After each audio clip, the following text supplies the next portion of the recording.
दोस्तों हम लोग अभी इस क्लास के अंदर 2021 के अंदर ज्योग्राफी का जो क्वेश्चन पूछा गया था बोर्ड एग्जाम में 12वीं क्लास के बोर्ड एग्जाम में ज्योग्राफी का जो क्वेश्चन 2021 में पूछा गया था उन क्वेश्चन को पूरे डिटेल एक्सप्लेन के साथ कवर करेंगे। और ये ऑब्जेक्टिव क्वेश्चन क्वेश्चन नंबर 1 से 70 के बीच में रहने वाला है। और इसमें क्वेश्चन के साथ साथ में हम आप लोगों को एक्स्ट्रा फैक्ट भी बताएंगे।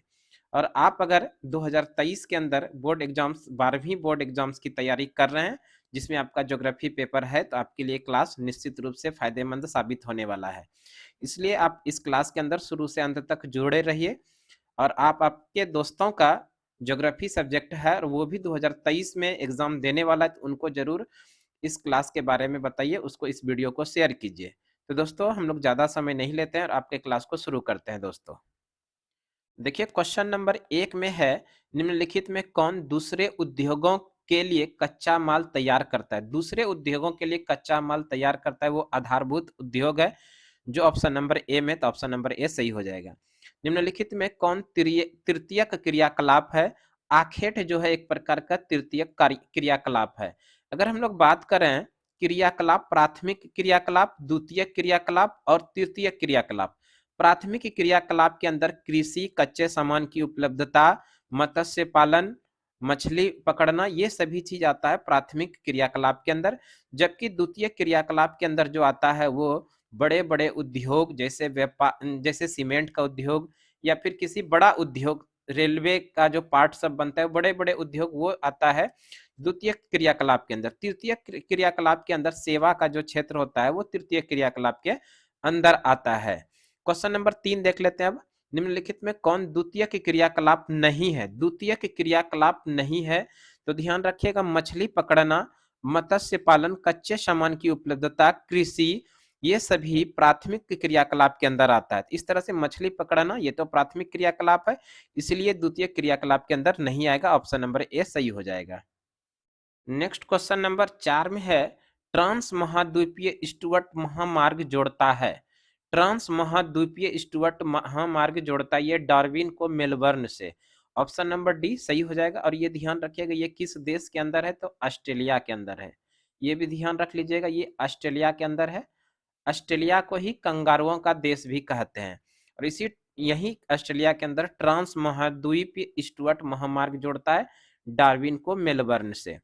नेक्स्ट क्वेश्चन देख लेते हैं। नेक्स्ट क्वेश्चन है, पनामा नहर जोड़ती है। ध्यान रखिएगा, पनामा नहर जो जोड़ती है प्रशांत महासागर को अटलांटिक महासागर से जोड़ती है। अटलांटिक इसके जगह पे होना चाहिए अटलांटिक। अटलांटिक महासागर को जोड़ती है पनामा नहर, प्रशांत महासागर। प्रशांत महासागर को अटलांटिक महासागर से जोड़ने वाली नहर का नाम है पनामा नहर। आपको इधर से भी पूछा जा सकता है पनामा नहर किसको किसको जोड़ती है, प्रशांत महासागर को अटलांटिक महासागर से। या फिर आपको ऐसे प्रश्न पूछा जा सकता है प्रशांत महासागर को अटलांटिक महासागर से जोड़ने वाली नहर का क्या नाम है, तो पनामा नहर। ऑप्शन नंबर ए सही हो जाएगा। नेक्स्ट क्वेश्चन देख लेते हैं हम लोग। नेक्स्ट क्वेश्चन है, विश्व के प्रमुख समुद्री पतन है। तो अकॉर्डिंग टू ऑप्शन जो सही करना पड़ेगा, विश्व के प्रमुख समुद्री पतन है वो नौसेना पतन है, option number A. Question number 7 में है, निम्नलिखित महाद्वीपों में किसमें व्यापार का सर्वाधिक प्रभाव होता है। तो एशिया के अंदर व्यापार का सर्वाधिक प्रभाव होता है एशिया, ऑप्शन नंबर ए सही हो जाएगा। आगे का प्रश्न है, 2011 की जनगणना के अनुसार बिहार का जनसंख्या घनत्व था। यानी कि 2011 के जनगणना के अनुसार बिहार का जो जनसंख्या घनत्व 1102 व्यक्ति प्रति वर्ग किलोमीटर। 1102 है नहीं, इसके स्थान पर 1106, ऑप्शन नंबर डी सही हो जाएगा। 1106 व्यक्ति प्रति वर्ग किलोमीटर। अगर बात कर ले, बिहार जो है जनसंख्या घनत्व की दृष्टि से पूरे भारत में पहले स्थान पर है।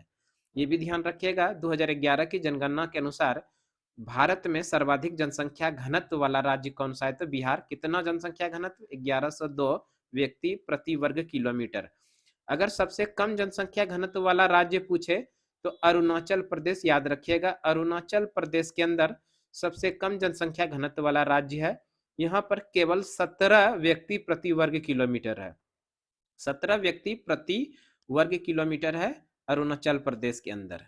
नेक्स्ट क्वेश्चन देख लेते हैं। क्वेश्चन नंबर 9 में है, भारत में पूर्ण जनगणना पहली बार कब हुई? भारत में पूर्ण जनगणना ये पूछा गया है। तो अगर बात किया जाए पूर्ण जनगणना, तो भारत में पहली बार 1881 ईस्वी में पूर्ण जनगणना हुआ था। 1881 में लॉर्ड रिपन के समय में, लॉर्ड रिपन के समय में पहली बार पूर्ण जनगणना 1881 में हुआ। और केवल जनगणना पूछे तो 1872 में हुआ था, लॉर्ड मेयो के शासनकाल में। भारत में पहली जनगणना लॉर्ड मेयो के शासनकाल में 1872 में, जबकि पूर्ण जनगणना 1881 में लॉर्ड रिपन के शासनकाल में। दोस्तों आप लोग ध्यान देंगे कि इस में जो एग्जाम में पूछा गया सवाल है जनगणना से संबंधित कई प्रश्न पूछे गए हैं। हमको लगता है कम से कम 10 क्वेश्चन आपको निश्चित रूप से जनगणना से संबंधित प्रश्न पूछा गया है।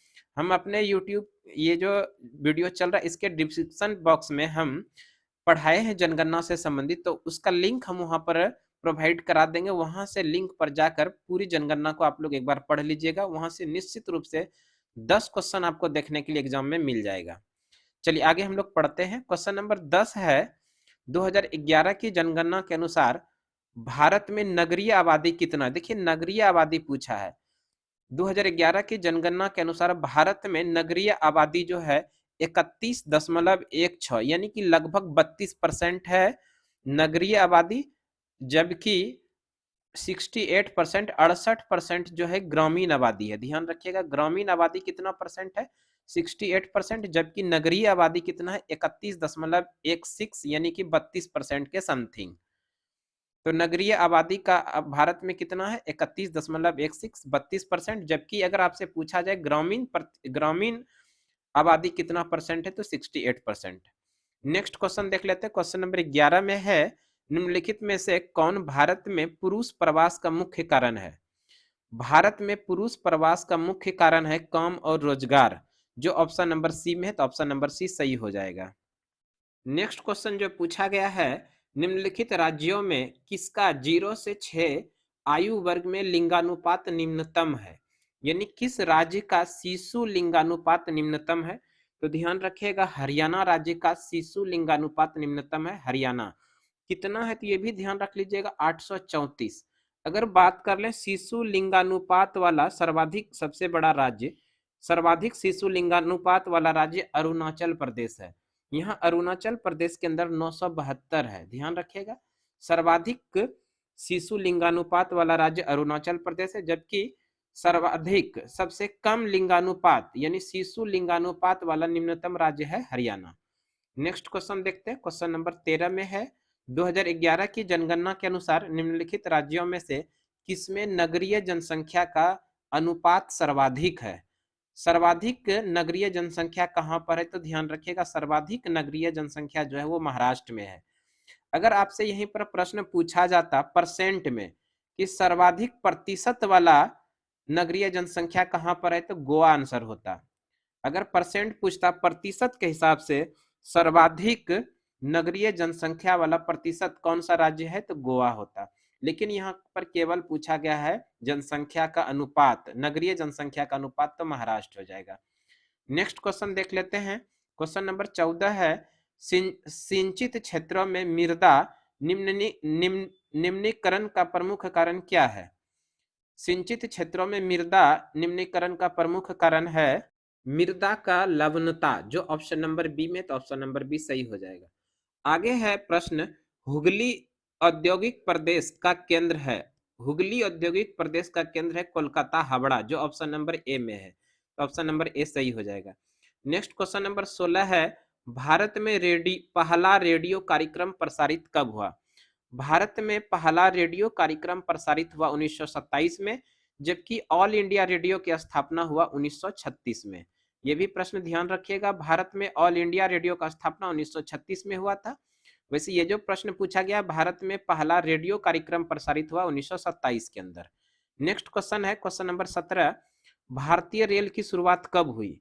भारत में रेल की शुरुआत 16 अप्रैल 1853 ईस्वी को हुआ। मुंबई से थाने के बीच में पहली बार रेलगाड़ी 34 किलोमीटर चली थी। तो ध्यान रखिएगा भारत में रेलवे की शुरुआत 16 अप्रैल 1853 ईस्वी को मुंबई से थाने के बीच में 34 किलोमीटर। और भारत में सर्वप्रथम किसके द्वारा रेल चलवाई गई थी, तो इसको भी ध्यान रखिएगा, डलहौजी के द्वारा सर्वप्रथम भारत में रेल चलवाई गई थी। नेक्स्ट क्वेश्चन देख लेते हैं, क्वेश्चन नंबर 17। क्वेश्चन नंबर 17 में है कोची पत्तन अवस्थित है। कोची पत्तन केरल में स्थित है, जो ऑप्शन नंबर सी में सही आंसर हो जाएगा। नेक्स्ट क्वेश्चन है जलजन्य रोग है। जलजन्य रोग कौन सा है, तो ध्यान रखिएगा अतिसार जो है एक जलजन्य रोग है, अतिसार ऑप्शन नंबर सी सही हो जाएगा। नेक्स्ट क्वेश्चन है सर्वाधिक जनसंख्या वाला मेगालोपोलिस, सर्वाधिक जनसंख्या वाला मेगालोपोलिस है, ये मुंबई है। ध्यान रखिएगा सर्वाधिक जनसंख्या वाला मेगालोपोलिस कौन सा है, मुंबई। नेक्स्ट क्वेश्चन है 21 नंबर में धरावली मलिन बस्ती स्थित है। धरावली मलिन बस्ती मुंबई में स्थित है, मुंबई ऑप्शन नंबर बी सही हो जाएगा। धरावली मलिन बस्ती की बात करें तो एशिया की सबसे बड़ी झुग्गी झोपड़ी वाली बस्ती है। एशिया की सबसे बड़ी झुग्गी झोपड़ी वाली बस्ती है धरावली मलिन बस्ती, और ये कहां पर स्थित है, मुंबई के अंदर। नेक्स्ट क्वेश्चन नंबर है 22 नंबर में संभववाद की अवधारणा में किस घटक को महत्वपूर्ण माना गया है। संभववाद की अवधारणा में किस घटक को महत्वपूर्ण माना गया, तो मानवीय घटक है। ऑप्शन नंबर 20 सही हो जाएगा, इसका मानवीय घटक सही आंसर है, इसलिए आप लोग ध्यान दीजिएगा। संभववाद की अवधारणा में किस घटक को महत्वपूर्ण माना गया है, मानवीय घटक।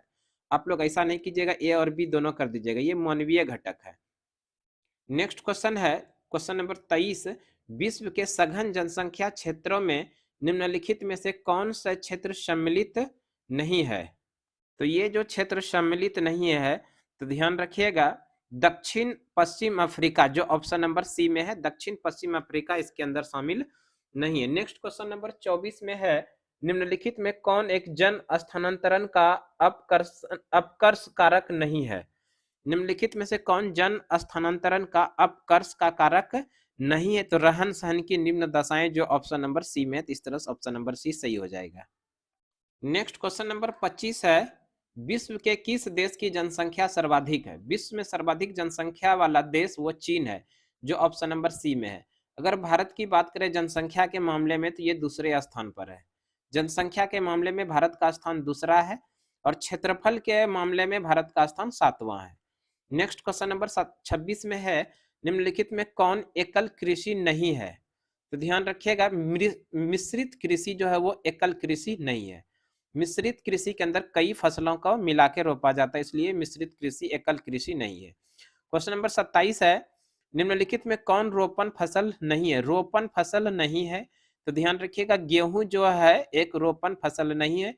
गेहूं को एक बार बो देते हैं तो फसल होने के बाद ही कटते हैं। ऐसा नहीं कि इस पौधे को उखाड़ के फिर दूसरी जगह रोपा जाता है, ऐसा नहीं होता है। इसलिए गेहूं जो है एक प्रकार का रोपण फसल नहीं है। नेक्स्ट क्वेश्चन 28 नंबर विस्तृत व्यापारिक अनाज उत्पादक कृषि नहीं मानी जाती है। विस्तृत व्यापारिक अनाज उत्पादक कृषि नहीं मानी जाती है अमेजन बेसिन में, जो ऑप्शन नंबर डी में है।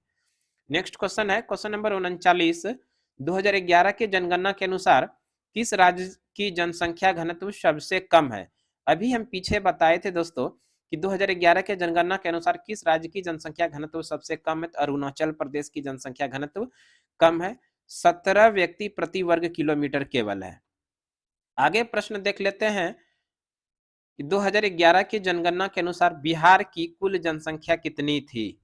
2011 के जनगणना के अनुसार बिहार की कुल जनसंख्या 10.41 करोड़ 10,41 के बीच में भारत की जनसंख्या थी। बिहार की जनसंख्या थी 2011 के जनगणना के अनुसार।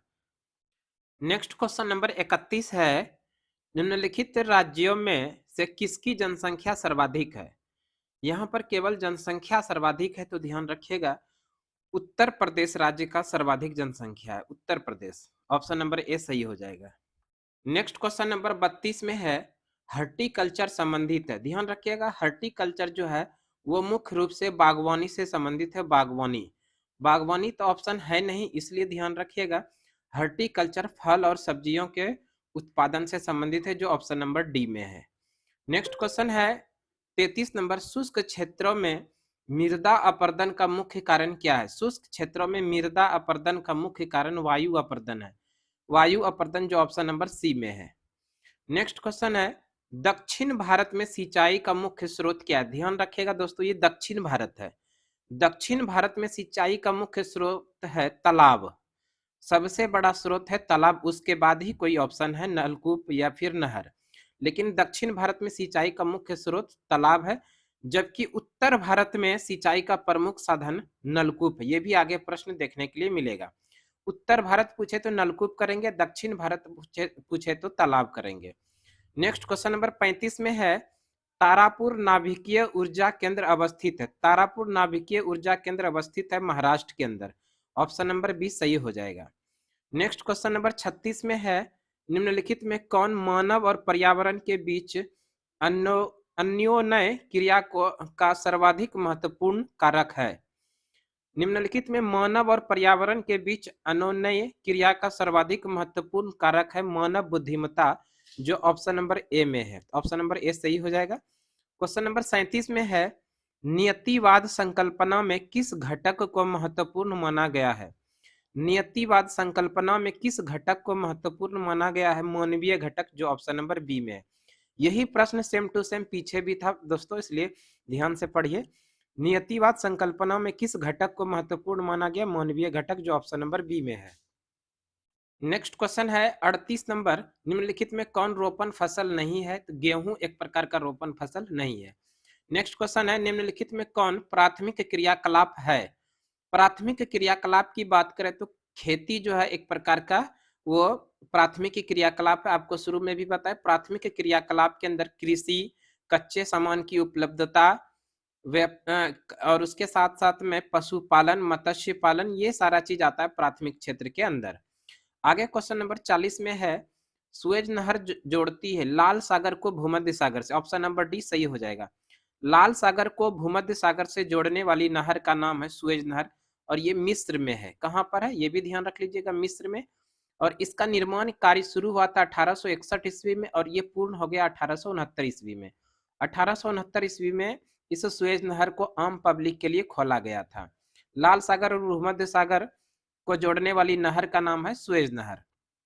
नेक्स्ट क्वेश्चन 41 में है, नेताजी सुभाष चंद्र बोस अंतर्राष्ट्रीय हवाई अड्डा कहां पर है। नेताजी सुभाष चंद्र बोस अंतर्राष्ट्रीय हवाई अड्डा, ये पश्चिम बंगाल, जो ऑप्शन नंबर बी में है। नेताजी सुभाष चंद्र बोस, इसी का दूसरा नाम भी है दमदम अंतर्राष्ट्रीय हवाई अड्डा। ये भी ध्यान रख लीजिएगा, दमदम अंतर्राष्ट्रीय हवाई अड्डा पश्चिम बंगाल में है। क्वेश्चन नंबर 42 में है, नदी के सहारे बसा गांव किस प्रतिरूप में आएगा। नदी के सहारे बसा गांव किस प्रतिरूप में आएगा, ये रेखीय आएगा। ऑप्शन नंबर डी सही हो जाएगा। ऑप्शन डी सही कीजिएगा इसका, नदी के सहारे बसा गांव किस प्रतिरूप में आएगा, तो वो रेखीय आएगा। नेक्स्ट क्वेश्चन देखते हैं। नेक्स्ट क्वेश्चन नंबर 43 में है, निम्नलिखित में कौन पश्चिमी भारत की नदी बेसिन है। पश्चिमी भारत की नदी बेसिन है माही बेसिन, जो ऑप्शन नंबर ए में है।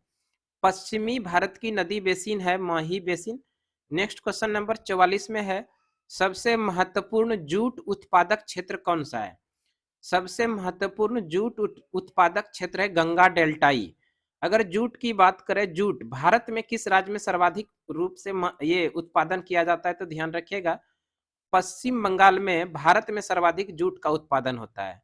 जबकि विश्व में सबसे अधिक जूट का उत्पादन बांग्लादेश में होता है। ये भी ध्यान रखिएगा, जूट का उत्पादन सर्वाधिक किस देश के अंदर होता है, तो बांग्लादेश में। जूट का उत्पादन भारत में सर्वाधिक कहां पर होता है, पश्चिम बंगाल में। और सबसे महत्वपूर्ण जूट उत्पादक क्षेत्र कौन सा है, तो गंगा डेल्टाई, जो ऑप्शन नंबर ए में है। नेक्स्ट क्वेश्चन नंबर 45 में है, बाबा बुदन की पहाड़ी स्थित है। बाबा बुदन की पहाड़ी ये कर्नाटक राज्य में स्थित है, जो ऑप्शन नंबर ए में सही हो जाएगा। क्वेश्चन नंबर 46 है, निम्नलिखित राज्यों में कौन गोंडवाना कोयला क्षेत्र के लिए प्रसिद्ध है। तो ध्यान रखिएगा, गोंडवाना कोयला क्षेत्र दामोदर घाटी जो है ये गोंडवाना कोयला क्षेत्र के लिए प्रसिद्ध है, जो झारखंड राज्य में स्थित है। ऑप्शन नंबर डी सही हो जाएगा। क्वेश्चन नंबर 47 है, जनसंख्या वितरण को प्रभावित करने वाला सबसे महत्वपूर्ण कारक क्या है। तो ध्यान रखिएगा, जनसंख्या वितरण को प्रभावित करने वाला सबसे महत्वपूर्ण कारक है भू आकृति, भू स्थलाकृति। ऑप्शन नंबर ए सही हो जाएगा। स्थलाकृति है यहाँ पर, इसलिए ऑप्शन नंबर ए सही होगा। जनसंख्या वितरण को प्रभावित करने वाला सबसे महत्वपूर्ण कारक है। क्वेश्चन नंबर 48 में है, औद्योगिकरण से कौन सा प्रदूषण होता है।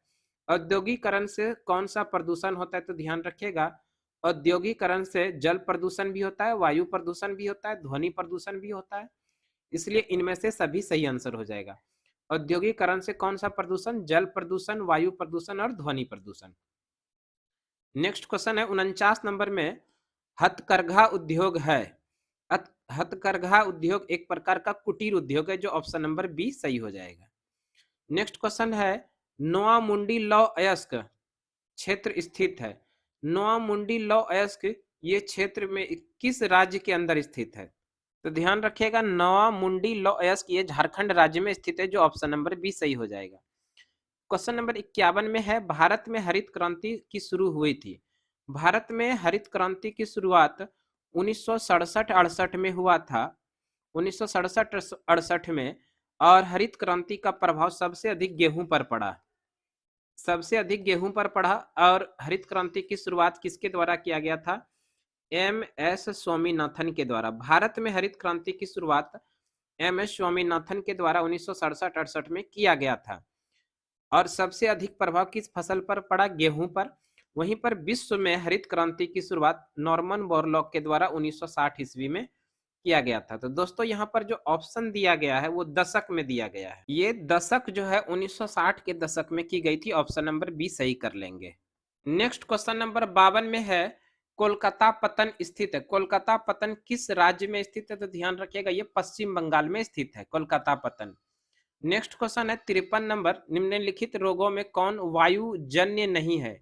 वायुजन्य नहीं है कौन सा? अतिसार जो है ये जल के कारण होता है, अभी पीछे हम लोग पढ़े, इसलिए ये वायुजन्य नहीं है। ऑप्शन नंबर सी सही हो जाएगा। नेक्स्ट क्वेश्चन है 54 नंबर में, ब्राजील में कॉफी के क्षेत्र को क्या कहा जाता है? कई बार पूछा गया है, बेहद इंपॉर्टेंट क्वेश्चन भी है। ब्राजील के कॉफी के बागान को कहा जाता है फेजेंडा, जो ऑप्शन नंबर ए में है। नेक्स्ट क्वेश्चन है, मणिपाल सॉफ्टवेयर तकनीकी पार्क अवस्थित है किस राज्य में? मणिपाल सॉफ्टवेयर तकनीकी पार्क अवस्थित है कर्नाटक राज्य में, जो ऑप्शन नंबर बी के अंदर है। नेक्स्ट क्वेश्चन है, निम्नलिखित में सर्वाधिक प्रदूषित नदी कौन सी है? देखिए ये उस समय का प्रश्न था 2021 का, और अभी हम लोग 2023 में हैं। तो इसके अकॉर्डिंग निम्नलिखित सर्वाधिक प्रदूषित नदी यमुना है। ऑप्शन के अकॉर्डिंग इसका जो सही आंसर होगा यमुना होगा। अभी की बात करें तो अभी दामोदर नदी सर्वाधिक प्रदूषित है। दामोदर नदी सर्वाधिक प्रदूषित नदी है, दामोदर नदी। जबकि सबसे कम प्रदूषित नदी है, इसको भी ध्यान रख लीजिए, चंबल नदी जो है वर्तमान समय में सबसे कम प्रदूषित नदी है। नेक्स्ट क्वेश्चन, क्वेश्चन नंबर 57 में है, OPEC organisation of petroleum exporting countries, जिसको ओपेक के नाम से जानते हैं, इसका मुख्यालय कहां पर है? पेट्रोलियम उत्पाद के जितने भी कंट्रीज है उनका देशों की एक संगठन है, जिसको ओपेक के नाम से जानते हैं। इसका हेडक्वार्टर ऑस्ट्रिया की राजधानी वियना में है। वियना, ऑप्शन नंबर ए सही हो जाएगा। ऑस्ट्रिया की ये राजधानी, ऑस्ट्रेलिया नहीं दोस्तों, ऑस्ट्रिया की राजधानी है। नेक्स्ट क्वेश्चन है, झील के चारों ओर बसा गांव किस प्रतिरूप में आएगा? तो ध्यान रखिएगा, झील के चारों ओर बसा गांव जो आता है वो निहारकीय आता है। निहारकीय, ये निहारकीय, आप लोग आंसर कर लीजिएगा। निहारकीय ये आर्य है, यहां पर होना चाहिए निहारकीय। ऑप्शन नंबर बी सही हो जाएगा। नेक्स्ट क्वेश्चन देख लेते हैं हम लोग। नेक्स्ट क्वेश्चन नंबर 59 में है, निम्नलिखित में कौन व्यावसायिक नगर है? व्यावसायिक नगर कहा जाता है एम्स्टर्डम, जो ऑप्शन नंबर डी में है, ये एक प्रकार का व्यावसायिक नगर है। नेक्स्ट क्वेश्चन है, उत्तर अटलांटिक मार्ग जोड़ता है। उत्तर अटलांटिक मार्ग जोड़ता है उत्तरी अमेरिका को यूरोप से, जो ऑप्शन नंबर ए में है। उत्तरी अमेरिका को यूरोप से जोड़ने वाली जो मार्ग है उत्तर अटलांटिक मार्ग है। ऑप्शन नंबर ए सही हो जाएगा। 61 नंबर क्वेश्चन में है, यूरोप वासियों द्वारा अपने उपनिवेशों में किस प्रकार की कृषि का विकास किया गया था? यूरोप वासियों द्वारा अपने उपनिवेशों में किस प्रकार की कृषि का विकास किया गया था? तो ध्यान रख लीजिएगा, ये किया गया था रोपण कृषि, जो ऑप्शन नंबर बी में। तो रोपण कृषि ऑप्शन नंबर बी सही हो जाएगा। खट्टे फलों की कृषि संबंधित है। खट्टे फलों की जो कृषि संबंधित है वो भूमध्य सागरीय कृषि से संबंधित है। ऑप्शन नंबर सी सही हो जाएगा। खट्टे फलों की कृषि संबंधित है भूमध्य सागरीय कृषि से। नेक्स्ट क्वेश्चन 63 में है, निम्नलिखित में से कौन ऑस्ट्रेलिया की राजधानी है? ऑस्ट्रेलिया की राजधानी पूछा गया है तो कैनबरा जो है ऑस्ट्रेलिया की राजधानी है। और जबकि ऑस्ट्रेलिया का जो सबसे बड़ा शहर है वो सिडनी है। ऑस्ट्रेलिया का सबसे बड़ा शहर सिडनी है, जबकि ऑस्ट्रेलिया की राजधानी कैनबरा है। नेक्स्ट क्वेश्चन जो पूछा गया था, उच्च परिमाण और स्तर वाले अन्वेषण से संबंधित क्रियाकलापों को क्या कहा जाता है? ध्यान रखिएगा, उच्च परिमाण और स्तर वाले अन्वेषण से संबंधित क्रियाकलापों को कहा जाता है द्वितीयक क्रियाकलाप, जो ऑप्शन नंबर ए में है। नेक्स्ट क्वेश्चन है, उत्तर भारत में सिंचाई का मुख्य स्रोत क्या है? देखिए पीछे आपको बताए थे दक्षिण भारत में सिंचाई का मुख्य स्रोत था तालाब, यहाँ पूछा गया उत्तर भारत में सिंचाई का मुख्य स्रोत है नलकूप, ऑप्शन नंबर बी सही हो जाएगा। नेक्स्ट क्वेश्चन 66 नंबर में है, निम्नलिखित खनिजों में किसको भूरा हीरा कहा जाता है? तो लिग्नाइट को भूरा हीरा के नाम से जानते हैं, लिग्नाइट, ऑप्शन नंबर डी सही हो जाएगा। नेक्स्ट क्वेश्चन 67 में है, निम्नलिखित राज्यों में किसमें कैगा नाभिकीय ऊर्जा केंद्र स्थित है? कैगा नाभिकीय ऊर्जा केंद्र ये कर्नाटक राज्य के अंदर स्थित है, जो ऑप्शन नंबर सी में है। नेक्स्ट क्वेश्चन है, बैलाडीला लौह अयस्क क्षेत्र किस राज्य में स्थित है? बेलाडीला लौह अयस्क क्षेत्र ये छत्तीसगढ़ राज्य के अंदर स्थित है, छत्तीसगढ़, ऑप्शन नंबर डी में, इसलिए ऑप्शन नंबर डी सही हो जाएगा। आगे है केंदुझर मैग्नीज क्षेत्र, ये झारखंड नहीं दोस्तों, उड़ीसा राज्य में स्थित है। केंदुझर मैग्नीज क्षेत्र ये उड़ीसा राज्य में स्थित है। नेक्स्ट क्वेश्चन नंबर 70 में है, निम्नलिखित में ऊर्जा का कौन गैर परंपरागत स्रोत है? देखिए यहाँ पूछा गया गैर परंपरागत स्रोत, ये सौर ऊर्जा जो है ये तो परंपरागत स्रोत है, इसलिए ऑप्शन नंबर सी सही हो जाएगा। गैर परंपरागत स्रोत कौन सा है? सौर ऊर्जा। तो दोस्तों इस तरह से हम आप लोगों को 2021 के अंदर 12वीं के बोर्ड एग्जाम्स में जो ज्योग्राफी के अंदर क्वेश्चन आया था, उस क्वेश्चन को ऑब्जेक्टिव क्वेश्चन पूरे डिटेल एक्सप्लेन के साथ समझाने का प्रयास किए। हमें उम्मीद है कि आपको बहुत अच्छे से ये समझ में आया होगा क्लास, और आप लगातार हमारे चैनल से जुड़े रहिए, हम आपको आगे और भी इस तरह का वीडियो ला के देंगे। और आने वाले जो एग्जाम है आपका 2023 का बोर्ड एग्जाम्स, उसकी तैयारी में हमारी भी कुछ ना कुछ भागीदारी निश्चित रूप से रहेगी। तो दोस्तों आज की क्लास के लिए इतना ही, अगले क्लास में फिर से अगले दिन मिलते हैं। अभी तक हमारे चैनल पे आप नए हैं तो निश्चित रूप से आप सब्सक्राइब कर लीजिए, और आप अपने दोस्तों को भी बता दीजिए। कमेंट बॉक्स में इतना जरूर बताइए कि आपको ज़रूरत क्या है, क्या क्या सब्जेक्ट है आपका, और क्या पढ़ना चाहते हैं। तो धन्यवाद एक बार फिर से, जय हिंद।